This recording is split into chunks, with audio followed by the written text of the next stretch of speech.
Thérèse Raquin par Émile Zola. Chapitre 27. Une crise d'épouvante avait seule pu amener les époux à parler, à faire des aveux en présence de madame Raquin. Ils n'étaient ni cruels, ni l'un ni l'autre. Ils auraient évité une semblable révélation par humanité, si leur sûreté ne leur eût pas déjà fait une loi de garder le silence. Le jeudi suivant, ils furent singulièrement inquiets. Le matin, Thérèse demanda à Laurent s'il croyait prudent de laisser la paralytique dans la salle à manger pendant la soirée. Elle savait tout. Elle pourrait donner l'éveil. Bah, répondit Laurent. Il lui est impossible de remuer le petit doigt. Comment veux-tu qu'elle bavarde? Elle trouvera peut-être un moyen, répondit Thérèse. Depuis l'autre soir, je lis dans ses yeux une pensée implacable. Non, vois-tu, le médecin m'a dit que tout était bien fini, pour elle. Si elle parle, encore une fois, elle parlera dans le dernier hoquet de l'agonie. Elle n'aura pas pour longtemps. Va. Ne serait bête de charger encore notre conscience en l'empêchant d'assister à cette soirée. Thérèse frissonna. Tu ne m'as pas compris, cria-t-elle. Oh, tu as raison, il y a assez de sang. Je voulais te dire que nous pourrions enfermer ma tante dans sa chambre et prétendre qu'elle est plus souffrante qu'elle dort. C'est cela, reprit Laurent. Cet imbécile de Michaud entrerait carrément dans la chambre pour voir quand même sa vieille amie. Ce serait une excellente façon pour nous perdre. Il hésitait. Il voulait paraître tranquille, et l'anxiété le faisait balbutier. Il vaut mieux laisser aller les événements, continua-t-il. Ces gens-là sont bêtes comme des oies. Ils n'entendront certainement rien au désespoir muet de la vieille. Jamais ils ne se douteront de la chose, car ils sont trop loin de la vérité. Une fois l'épreuve faite, nous serons tranquilles sur la suite de notre imprudence. Tu verras, tout ira bien.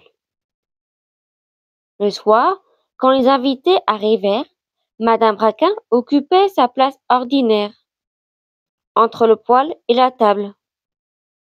Laurent et Thérèse jouaient la belle humeur, cachant leurs frissons, attendant avec angoisse l'incident qui ne pouvait manquer de se produire.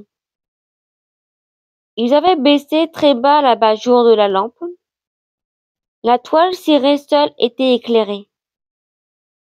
Les invités eurent ce bout de causerie banale et bruyante qui précédait toujours la première partie de domino. Rivette et Michaud ne manquèrent pas d'adresser à la paralytique les questions d'usage sur sa santé, questions auxquelles ils firent eux-mêmes des réponses excellentes, comme ils en avaient l'habitude.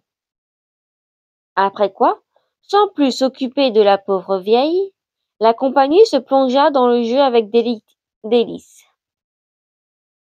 Madame Raquin, depuis qu'elle connaissait l'horrible secret, attendait fiévreusement cette soirée.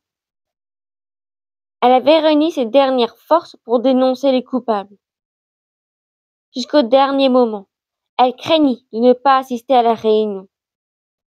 Elle pensait que Laurent la ferait disparaître, la tuerait peut-être, ou tout au moins l'enfermerait dans sa chambre. Quand elle vit qu'on la laissait là, quand elle en fut en présence des invités, elle goûta une joie chaude en songeant qu'elle allait tenter de venger son fils. Comprenant que sa langue était bien morte, elle essaya un nouveau langage. Par une puissance de volonté étonnante, elle parvint à galvaniser en quelque sorte sa main droite, à la soulever légèrement de son genou, où elle était toujours étendue inerte. Elle la fit ensuite ramper peu à peu le long d'un des pieds de la table, qui se trouvait devant elle, et parvint à la poser sur la toile cirée. Là, elle agita faiblement les doigts comme pour attirer l'attention. Quand les joueurs aperçurent au milieu d'eux cette main de morte, blanche et molle, ils furent très surpris. Rivette s'arrêta, les bras en l'air, au moment où ils allaient poser victorieusement le double 6.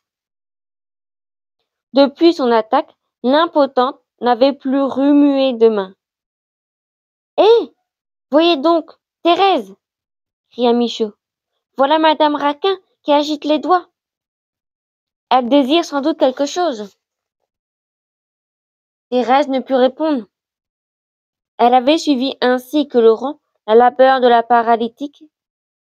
Elle regardait la main de sa tante, blafarde sous la lumière crue de la lampe, comme une main vengeresse qu'il allait parler. Les deux meurtriers attendaient haletante. « Pardieu !»« Oui ?» dit Grivet. « Elle désire quelque chose. »« Oh ! Nous comprenons bien tous les deux. Elle veut jouer au domino. Et, n'est-ce pas, chère dame ?» Madame Raquin fit un signe violent de dénégation.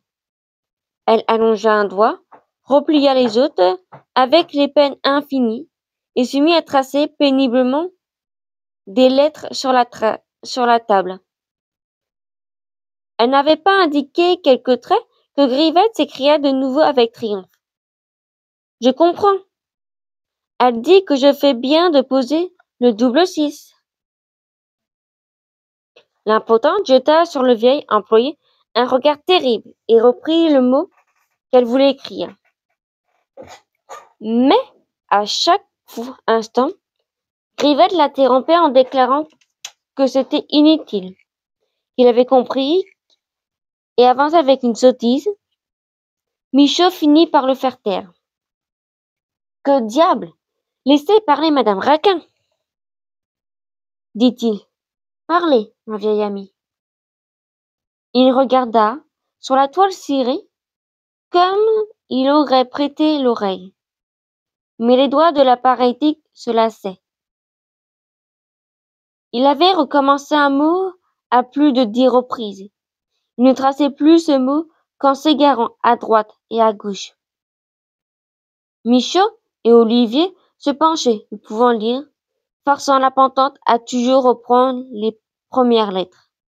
« Ah, bien !» s'écria tout à coup Olivier. « J'ai lu cette fois. Elle vient d'écrire votre nom, Thérèse. Voyons, Thérèse, et achevez, chère dame. » Thérèse faillit crier d'angoisse. Elle regardait les doigts de sa tante glisser sur la toile cirée, et il lui semblait que ces doigts traçaient son nom et l'aveu de son crime en caractères de feu. Laurent s'était levé violemment, se demandant s'il n'allait pas se précipiter sur la paralytique et lui briser le bras. Il crut que tout était perdu. Il sentit sur son être l'apesanteur et le froid du châtiment. En voyant cette main revivre pour révéler l'assassinat de Camille. Madame Raquin écrivait toujours, d'une façon de plus en plus hésitante.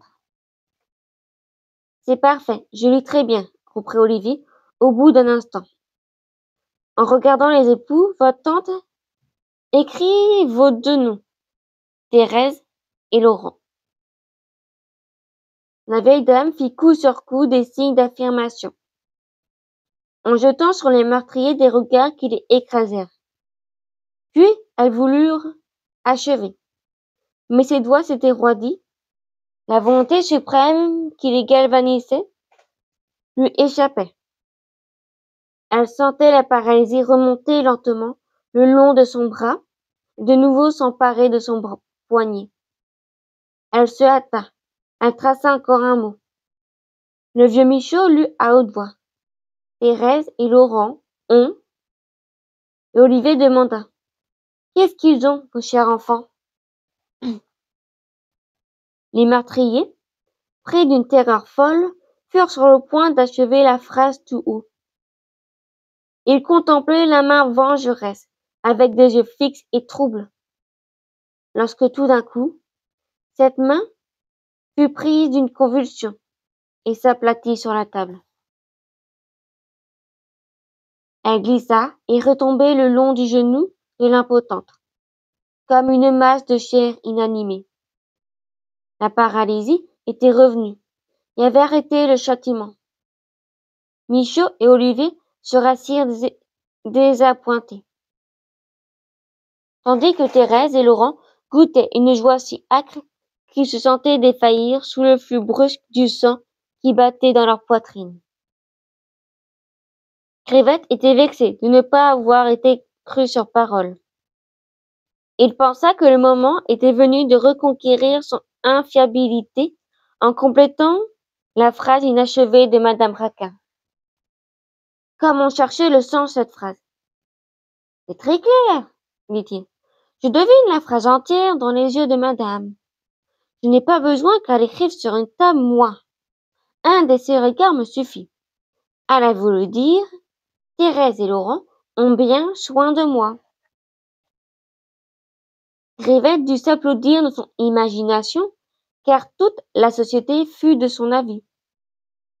Les invités se mirent à faire l'éloge des époux qui se montraient si bons pour la pauvre dame.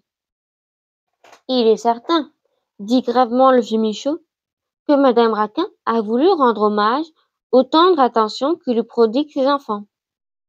Cela honore toute la famille.